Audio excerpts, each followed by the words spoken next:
What's up, good people? What's up, good people, and welcome to the Elephant Wisdom Podcast. This is your podcast for motivation, inspiration, and domination. So dominate or don't is purely up to you. I am your host, Hark Joseph L., CEO of Sons of SP Phillips, and I am recording live from the Elephant Room Studios with my best friend, my main man, Enrique the Engineer. And today I am your guide to searching for the big push that will shape your lives. But before we begin, this episode is brought to you by none other than Sons of SP Phillips. Sons of SP Phillips is an online boutique that sells new and slightly used designer name brand clothing and apparel. Also sells custom accessories and apparel, hoodies, t-shirts, and more. Go to our site, www.sonsofspphillips.com, to see what we have in our inventory. And remember, any purchase is over $45. The shipping is free, meaning I pay for it, and get up to 70% off every day. So we have good deals, good styles, good clothing. So in today's episode, we're talking about redefining the narrative, maintaining a life-work balance, living first, working second. This topic resonates with so many of us, and how do we change this narrative to focus on living first rather than working first? And if you've ever felt like you're just stuck in this cycle of working to live rather than living to work, then this conversation is for you. So what we're going to do, we're going to discuss some practical ways to prioritize your life over your job, strategies for achieving a true life-work balance, and how embracing this mindset can lead to greater fulfillment and productivity. So I want you to grab a cup of tea, pour you some bourbon, light your cigar, and come on, let's explore this together. I don't know about you, but I am always thinking ahead to my next vacay. My wife constantly asks me all the time, when and where do I want to go? And I simply respond by, you book it, just tell me when to pack. All I need is 24 hours. But let's talk about something we've all heard before, this elusive idea of work-life balance. Sounds like there could be some kind of perfect harmony in that, where your job and your personal life coexist peacefully without one overshadowing the other. But here's a hard truth for you. Work-life balance does not exist. We've been sold a myth, like Greek mythology. It's not real. Maybe it's real, but it's a myth. Why? Because balance implies an even split, like two sides of a scale. But life doesn't work that way. Some weeks, work demands more of you. Other times, your personal priorities take the lead. Instead of balance, what we're really striving for is integration, where work and life complement each other rather than compete. So now, here's where things get a little bit interesting. Since the pandemic, remote work has made the idea of balance seem a little bit more achievable. Working from home allows us to seamlessly blend our personal and our professional lives. You can take a midday walk, attend your child's school event, or even squeeze in a load of laundry in between some meetings. But there's always a catch.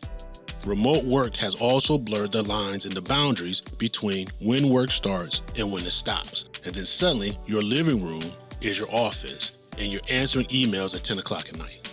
The freedom that makes work-life balance seem achievable can also trap us in a cycle of always being on.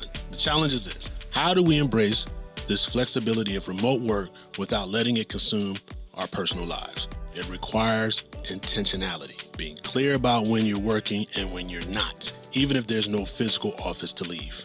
So instead of chasing balance, let's aim for alignment. How can your work support the life you want to live? How can your life fuel the energy and creativity you bring to your work? That's the real conversation we need to have. But let's start by unpacking the work narrative most of us grew up with. For decades, long time, society has pushed this idea and this narrative that our jobs define us. The 9-to-5 grind, or sometimes this 9-to-9 grind, is seen as the pinnacle of success. And phrases like the hustle culture or rise and grind have become badges of honor. But here's the problem with that. This work ethic narrative often leaves us burned out, disconnected from what really matters, and feeling like there's no time to actually live. Now, does this sound familiar to you? You wake up in the morning, you're checking your emails, all before you brush your teeth. And by the end of the day, you're too drained to enjoy the time you have for yourself or your loved ones.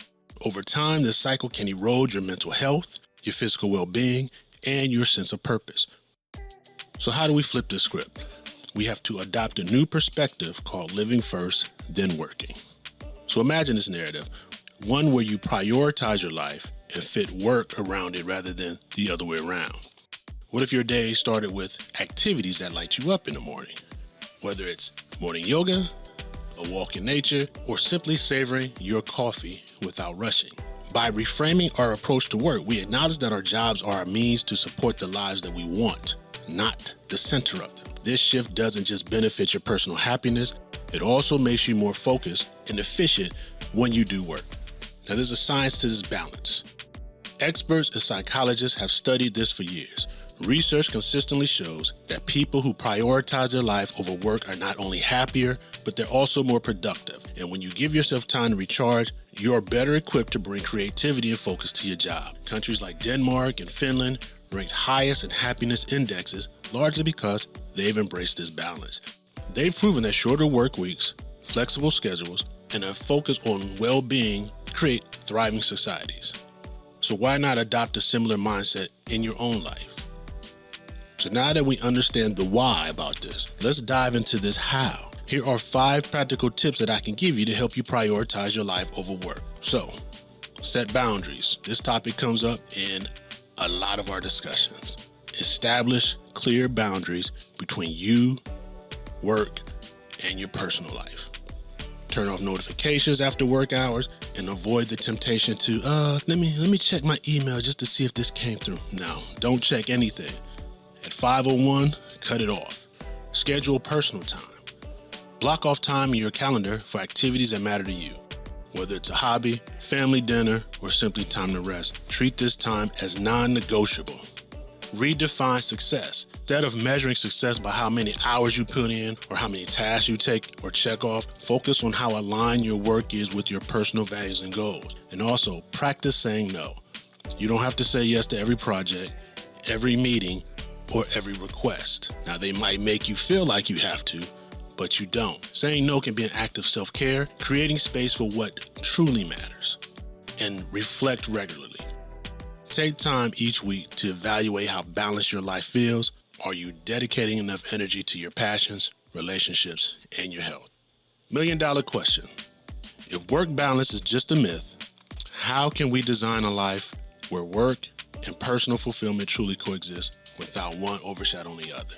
We're just going to reaffirm what we already said. To design a life where work and personal fulfillment coexist, the keys lies in shifting our mindset from striving for balance to seeking alignment and intentionality. Your mindset. First, recognize that your job is just one piece of a large puzzle. Start by identifying what truly matters to you, your values, passions, priorities outside of work.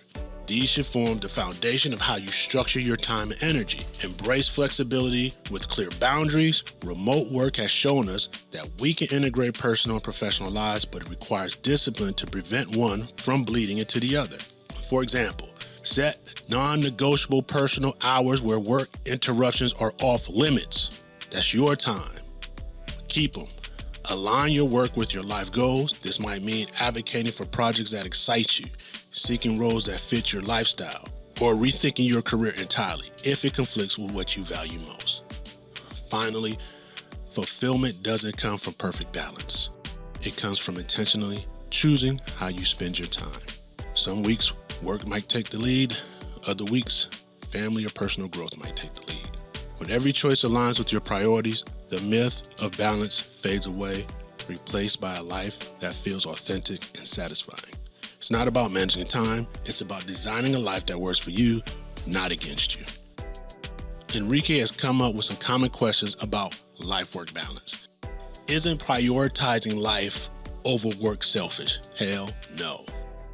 When you're well-rested and fulfilled, you're in a better position to show up for your job, family, and community. Won't working less make me less successful? Hell no.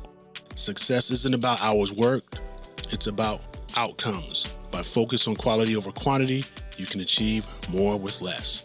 How do I start when my job demands so much? Begin with the small changes, like taking short breaks during the day or committing to one evening a week without any interruptions. Over time, these habits can grow into a healthier routine. Now remember, the goal isn't perfection, it's progress. Start small, be consistent, and give yourself permission to create a life where you come first. So in closing, We're going to wrap this episode up. I encourage you to reflect on how you're currently approaching your work and life.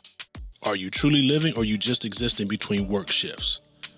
I want to thank you again for joining us on the Elephant Wisdom Podcast. I'm your host, Hart Joseph L. And remember, the Elephant Wisdom Podcast is your podcast. This is your podcast for motivation, inspiration, and domination.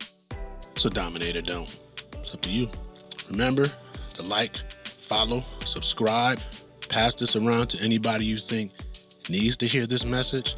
Follow us on social media at Sons of SPP on IG, Facebook, and X. You'll see a lot from our store. You'll see a lot from me. Feel free to comment, reply, hit us in the DMs. We do hit back. If there's something you want to ask, something you want us to talk about, we'll address it. And the one last thing that I want you to keep in mind, and one thing I want you to do, is continue to pray along the way. Thank you. Have a good one.